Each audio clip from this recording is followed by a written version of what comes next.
Guys welcome to legendary cars of India part 16 Tata indica.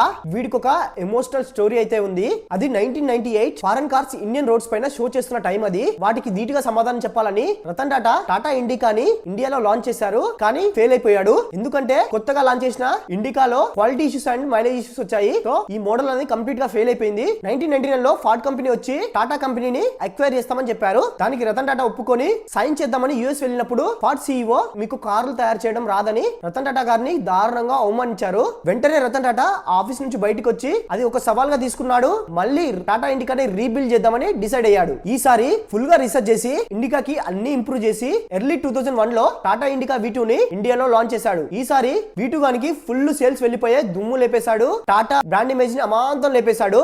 A range లో అంటే next 5 years లో అదే ఫార్డ్ company నుండి రతన్ టాటా రేంజ్ రోవర్ ని ఇంకా జాగువార్ ని అక్వైర్ చేశాడు. అంతలా ఇండికా V2 గాడు ప్రాఫిట్స్ తీసుకొచ్చాడు. ఇండియన్ ఆటోమేకర్ టాటా సత్తా ఏందో చూపించాడు. రకంగా చెప్పాలంటే టాటా కంపెనీ ఈ రోజు ఈ రేంజ్ లో ఉందంటే కారణం వీడి ఇండికా V2. వీడి స్టోరీ చాలా మోటివేషన్ గా ఉంది కదా. దీన్ని బట్టి మనం కూడా అర్థం చేసుకోవాలి failure is a part of success. So indica V2 లాగానే మీరు కూడా 2026 లో మీకు సక్సెస్ రావాలని నేను కోరుకుంటున్నాను. అలాంటి టాటా ఇండికా గురించి మీరేమనుకుంటున్నారో కామెంట్ చేయండి. అలాగే నెక్స్ట్ ఏ కార్ గురించి చెప్పాలో కామెంట్ చేయండి.